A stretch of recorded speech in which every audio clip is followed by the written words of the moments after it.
just outside Islington Police Station again.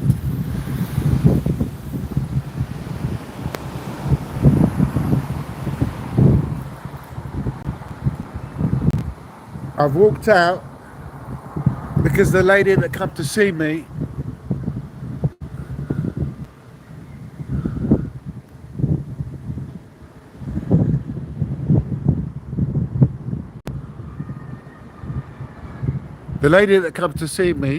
to take down the details of the crime that I reported online, the first sentence that continued, the first paragraph of her sentence, she didn't even hear anything to do with the case.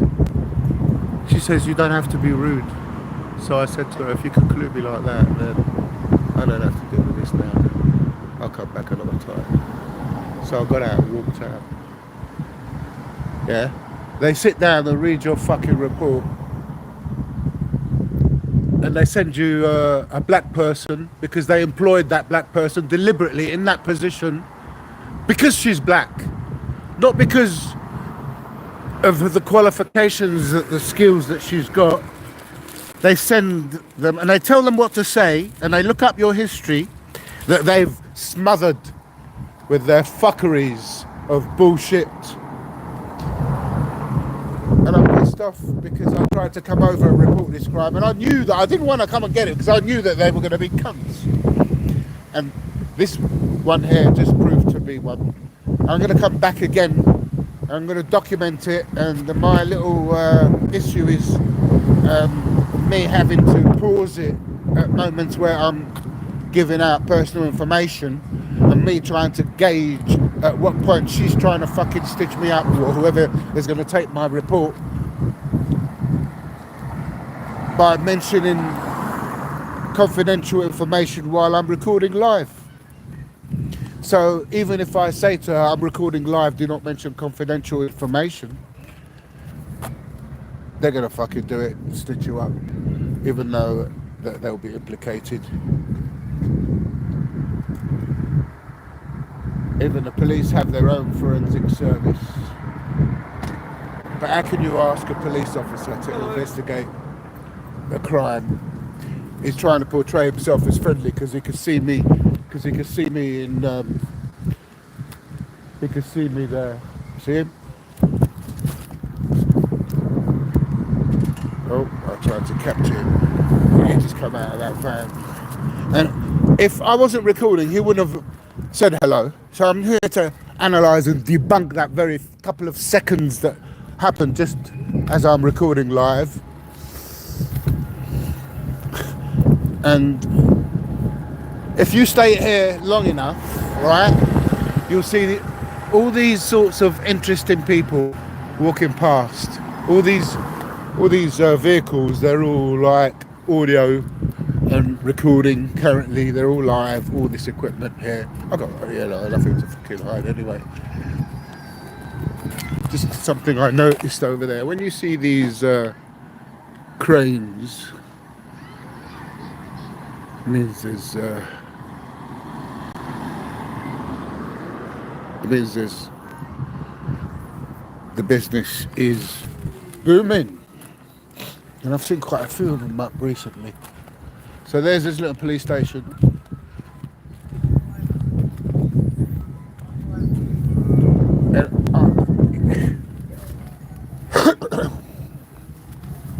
I expected this from the moment I walked in and sat down with her.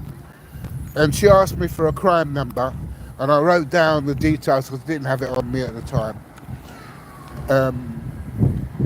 She was telling me, so what are you actually here for? After I'd already told her that I'd reported a crime online, yeah, and I'm here because you asked me to come over. Her sentence to start with me when I sat down was, what do you expect us to do? I said to her, I'm here to report a crime. You know, I mean, you're telling me, what do you expect us to do? She said to me, immediately, she said, you don't have to be rude. So I just got up straight away.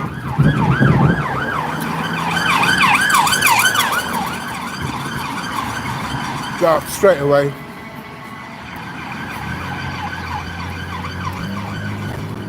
And I walked out. I thought, I don't need this. I'm a victim here.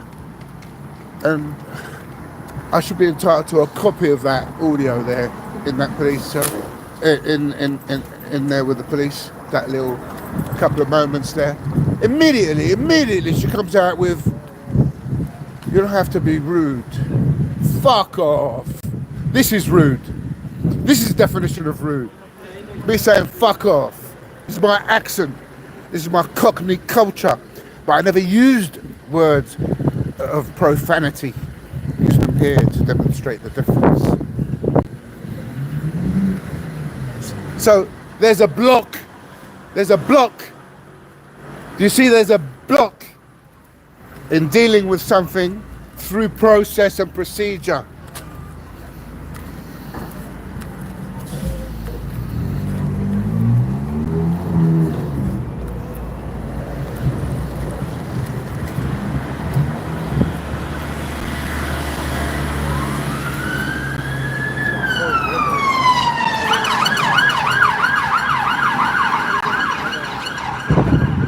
CID in there, what looks like a purple. Right.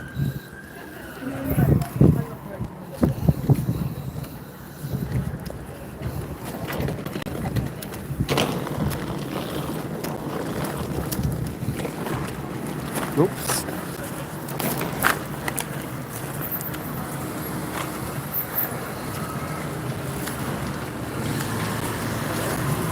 What do you want us to do? Well, I was going to give them the audio, the video footage. Well, they've already got it anyway through Twitter, and they've already got that information right there. When they pull up my name, they know my Twitter account. They've been monitoring my account for donkeys. What they're trying to do is make you pay for calling British MP Emily Thornberry as a cunt. Yeah? And the words that I use, what am I supposed to do? Shoot the fucking cunt? Yeah? In the email. Yeah? Just my sarcasm. That's me. After my dad died, days after. And let's put the facts in history now.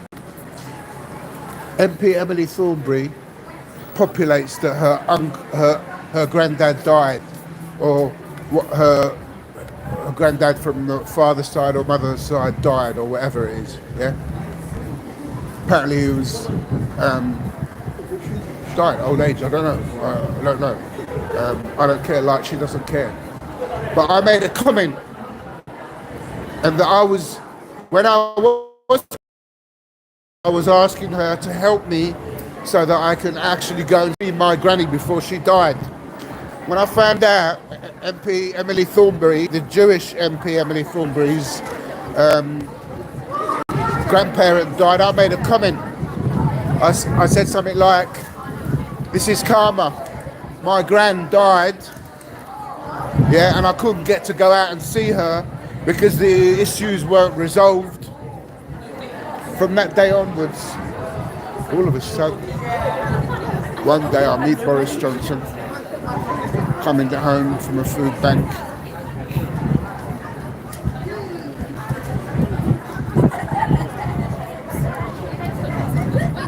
And Boris Johnson promises to help me. He said he can't promise anything, but he'll try and help me. Shook my hand, wished me happy birthday, wished me Merry Christmas as well. And then when I contact that contact, they don't get back. Because they're in the same fucking office as MP Emily Thornberry. She don't like it. She don't like it, does she? She don't like it. So, I comment about, this is what happens when karma comes to you. So my granny died, and I didn't get to see her.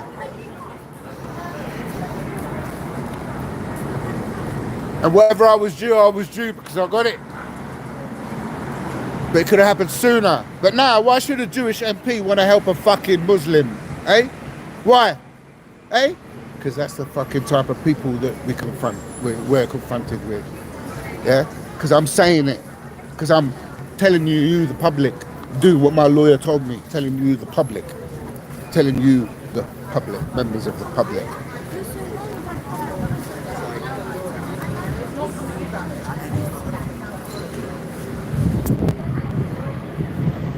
This is a coffee shop that used to be, this used to be a Starbucks when Starbucks were leaders in the market of selling very cheap coffee and free internet.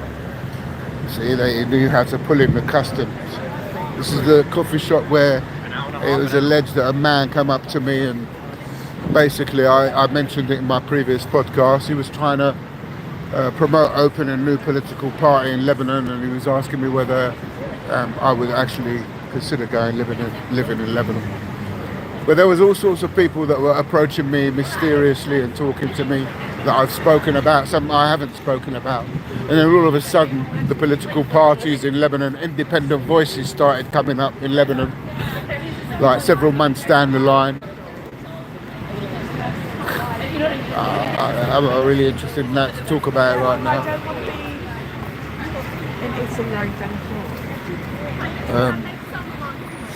You can actually buy like proper products and not make the And then all them independent so-called politicians all turned out to be sponsored by the Gulf or by the Western forces, the Western powers. And I told them, nah, not interested. So they were saying, yeah, well, but we can open up a political party, a new political party. Fuck off. Political party. You think I've got mug on my face here? Yeah? Come and approach you. Who you think you're approaching? Do they honestly do I look really as stupid as I sound? Do I look that stupid? Do I sound that stupid when I talk? Am I that stupid for you to want to insult my intelligence? Whoever you are. Yeah? And let's face it, yeah? I have been offered by very prominent names, yeah, to go and do political science, study political science, yeah, and those that offered that I didn't know who they were at the time. I didn't know who they were. And they were just messaging me, and then all of a sudden Hariri produces headlines after a tweet that I made from that headline saying, I will leave politics if people vote me out. And I know I'm repeating it, and I know that I repeat them again, and there's nothing wrong with what I'm doing, which is populating my findings. I'm not the best man in the world to populate this campaign. No, I know that. And I'm not trained in doing it, but I know what to say. I kind of don't know the bullet points to get out that would trigger those impulses of those intellectuals out there. But I certainly have a lot of information that needs debunking, and I'm being denied from getting it. Everything that involves police, the enforcements of the legal judicial system, everything that involves the enforcement around it, the law, the bar. I am a man without any human rights. And it is a very dangerous place to be in, a very dangerous place. Whatever I say, they could just fucking... They could just take you.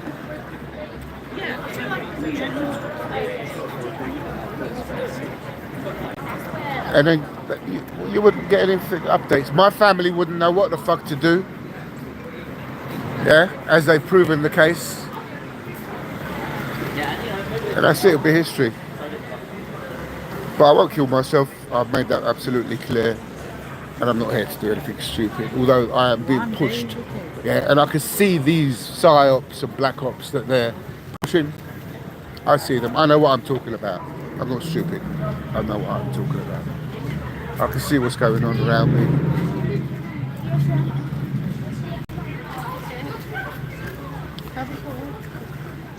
And shame on you who chose to believe the paperwork. Shame on you. I'm going to expose you so much. I'm going to expose you so much. Shame on you. it's already been populated. But the bottom line is, I believe that people are using this case to find out more information about my presidential case. What they're trying to do is abstract enough information so that they can prepare themselves, because they're seeing that I am actually getting result now. Even though now my YouTube account has been shadow bound drastically, you know, I'm not getting the views. The views are just not getting out there. The views are not getting out there.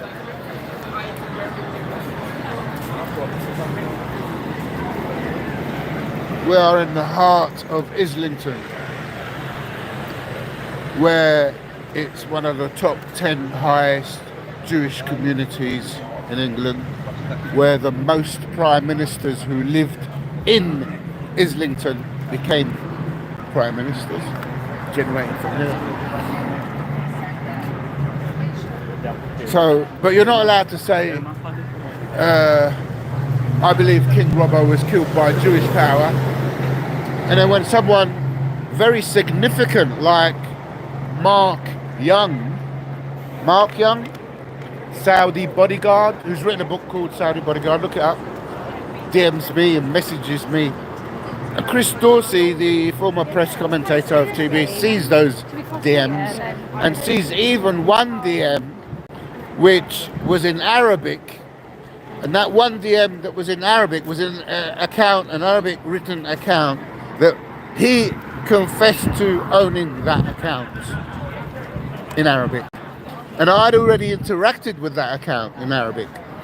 And I'd remembered that account, and I researched it and found that I'd already messaged that account. And that they'd replied to say words towards the effect, we have to protect you from mafia, Lebanese mafia. We have to protect you from Lebanese mafia. Yeah, and this is Mark Young saying this. So I forwarded it to Chris Dorsey, so no one can fucking bullshit me. Yeah, while we're on, I want to talk about Minister Farhan in a sec. Yeah, so he tells me, Mark Young, that he believes King Robbo was murdered. And if you read his book, Mark Young will confess that he is a son of an MI6 agent. Yeah. Mark Young was trying to abstract information from me about the real name of Banksy. I don't know whether he suggested that he was someone was writing an article about King Robbo, and they were trying to find out. And I just told him I don't know, but the well-known Adams family, who allegedly are in exile, Adams family, well known in Islington, you know, your equivalent to your Cray brothers and all that shit malarkey, would know about it. And so it was as if he was pushing that my mate was murdered. My mate John Robertson, King Robbo, yeah, was murdered. And you know, I mean, you put two and two together, especially if you're a British Lebanese like me, and it doesn't take any brains to, you know, put a correlation between what's happening. And you know, when John Robertson went to perform on the walls of Palestine, his artwork, yeah, we got to take it aboard that that was a message. That was a powerful message. That was a powerful message. That message was that King Robbo was endorsing his support to the Palestinian cause.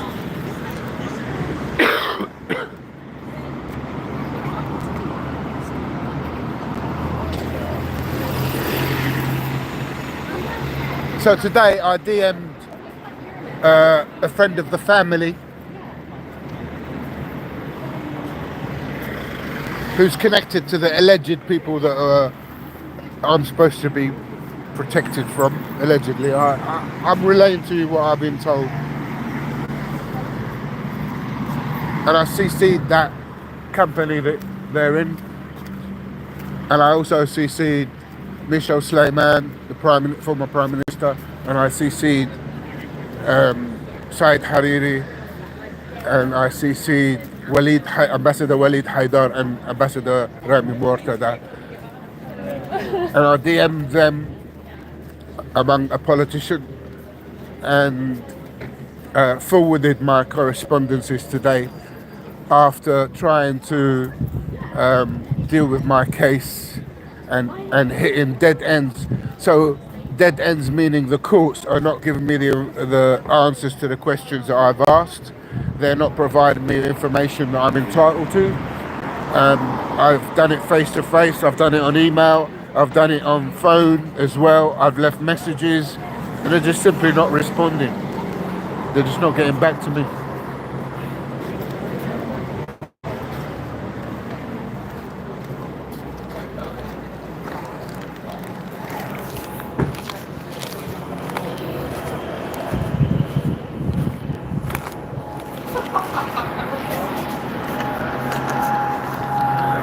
They don't get back to me. And so they stop you from, just so that they can criminalize you because you're a fucking Arab and you're a fucking Muslim. And that if you talk about the Jews, yeah, they're gonna tax you and criminalize you and stop you from a potential future in a career where you have a criminal record to declare. Yeah, and this is how the Jews fuck you up, the Jews in power. So they're making a lot of money from going around bombing everybody else's country. This is the when I say the Jews, we're not stupid here. We're not saying the Jewish people as in the Jewish people. I'm talking about the fucking government of this terrorist organisation. I'm talking about the invader and the occupier of the motherlands and the regions. I'm talking about the divider, yeah, the ones that come and infiltrate your fucking family and want to divide your family. I'm talking about them cunts. I've explained the definition between a Jewish cunt and a Jewish person, two different people. Check my other podcast, and you might get a little bit of this disruption with when I talk. I use a lot of the words of those very same people in my constituency, overwhelmingly Jewish people, overwhelmingly in a matter where there is legal ground to say that if you got too many Jewish people in a political party, yeah, and they've infiltrated both political parties, yeah, what does that mean? That means, yeah, that dual identity, the name of the horse, dual identity, is very likely to perform on the 2nd of August. This is the horse I'm talking about. Yeah, I'll tell you another one that might likely show up the 1st. There'll be several places being offered, by the way.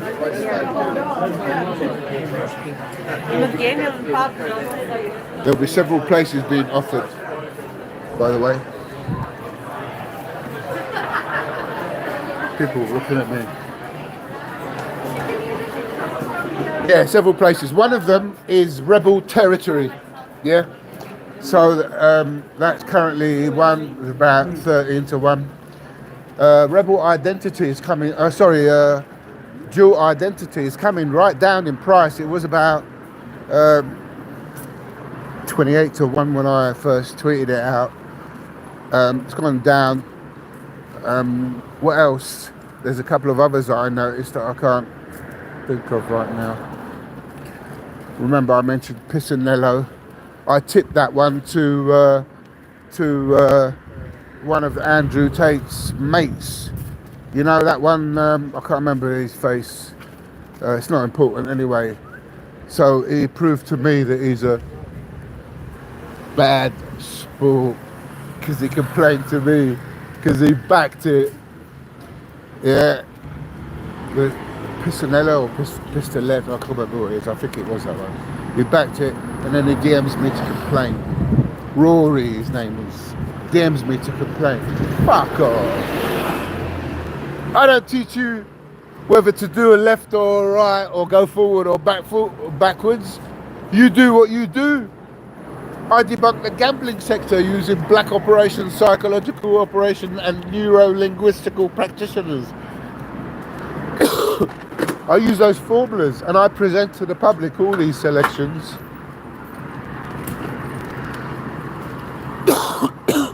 Whether they win on the day that I give them out or not is another matter. But I can with confidence say to you that the tips that I give out will repeatedly perform again and again in place positions or more than your average person that gives out, because I don't pick what I fancy, I don't pick what I want or what I think. I pick using Black Op, PSYOP, NLP. That's how I debunk the gambling sector. If it's a bias tip, I will mention it. If it's a personal tip, I will annotate it, always. And so I drift sometime about talking the most important things on my podcast. I've got so much on my mind now, so much stress is really unbelievable. People don't realise out there that expats who are impacted by their countries being bombed in the country that they're in, it impacts us. It impacts us expats.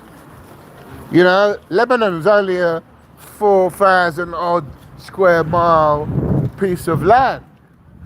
Word gets around very easily. Families know each other by the family names. So to see what's happening there impacts people. But the British government, the German government, all the NATO countries, yeah, all the bankers countries, the ones that do all the work for the banker, NATO, they will earn money off of us who speak out.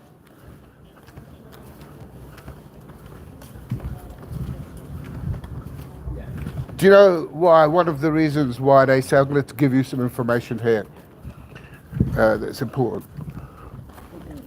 When I was detained, no, actually, no, I won't do it. I won't do that because it'll only arm them with information. I'll reserve.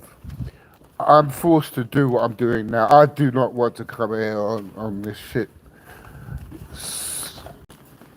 smartphones and populate myself in this way. I never wanted to do that. I begged them not to allow me to continue exposing. I begged them. I asked them.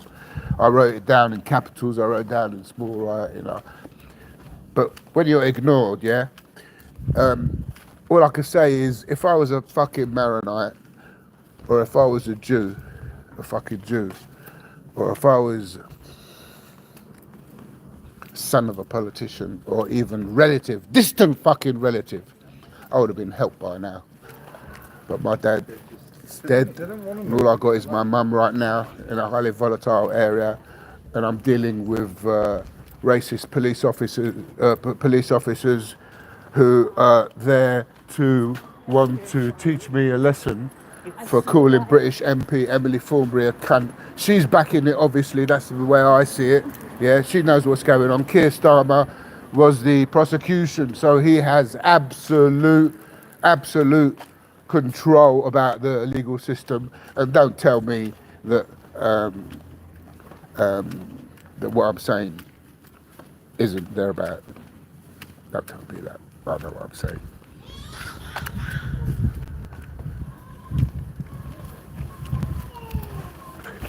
I know what I'm saying. Keir Starmer probably knows exactly about my case. I absolutely believe it.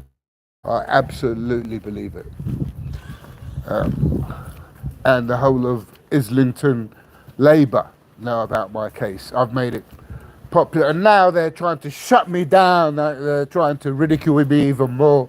I've already suffered.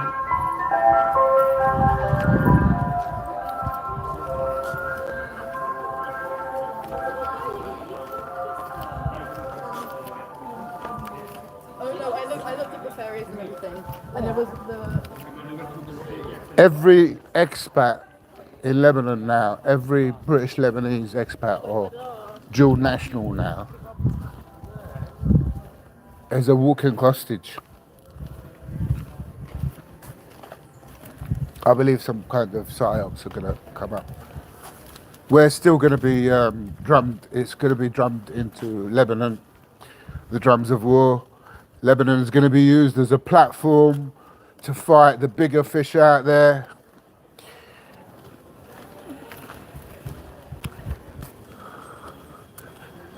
Lebanon will suffer greatly.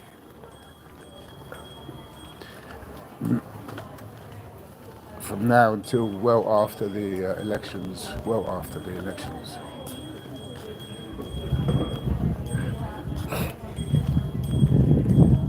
But like I said, if the Energean oil rigs at the coast of Area 9 in the West Asia of the Middle East, if that is targeted by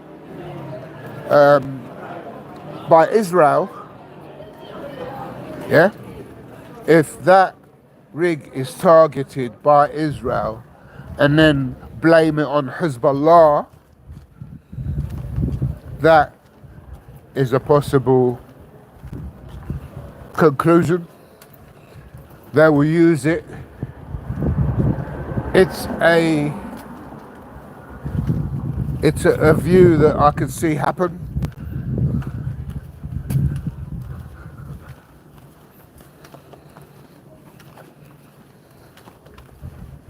Just looking at that building, Energean building there, that I took footage of. Check it out.